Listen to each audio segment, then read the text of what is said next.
On their 18th birthday, youth are more likely to get into an adult detention center rather than college. Between 1990 and 2004, the number of youth under the age of 18 serving in an adult prison has increased by 208%.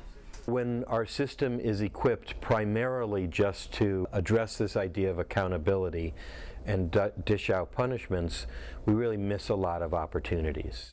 40%, and in some communities more than that, of referrals to the juvenile justice courts are now coming directly from schools. You know, part of what we see is that young people who are not getting an effective, appropriate education. If you have a school that's set up that has metal detectors on the way in, like a heavy police presence, a zero tolerance, you're feeding that mentality that young people are criminals and not students. How are you supposed to focus with all of that violence going on around you? Violence meaning police in schools, metal detectors, and zero tolerance. A lack of understanding of the underlying issues combined with an over-reliance on detention has elevated this issue to a crisis level with devastating results.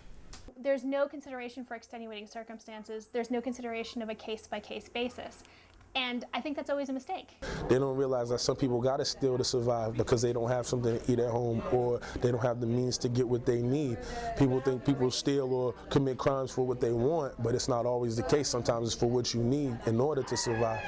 Referring that many kids to court, I don't see the positives from it, because I think what happens is once they're referred to court, they're missing school. They're at risk of, they're starting to develop a criminal record. And they're at risk of becoming really alienated from school. We are hindering their development and their futures with criminal records. In order to ensure better outcomes for court-involved youth, organizations such as Youth Advocacy Department and The Force are amongst a growing number of those working toward change and proposing innovative solutions. We need to have relationships where we're figuring out what's going on with this kid.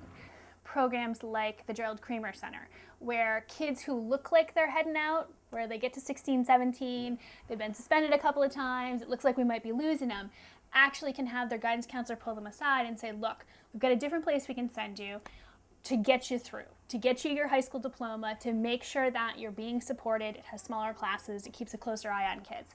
They need to set up programs where people are able to come back into the community, help out with the community, be a part of the community. Let them know that what they're doing is wrong, and let them know that there's a way out of this life, and it's through education. If we invested in the young people that are in those systems, then the system itself would be able to promote much more life success, which would save us a lot of money down the road, because all of our adult systems could be shrunk dramatically and cost us a lot less money. Not to mention those young people would grow up to be taxpayers instead of net tax consumers. The importance and impact of investing in our young people goes far beyond dollars and cents. Our young people are getting stolen from us, and we need them. We need them to work. We need their ideas. We need their energy. We need their love. We need their passion. We need their creativity. Like, what are we gonna do without leaders who are young? What are we gonna do without them?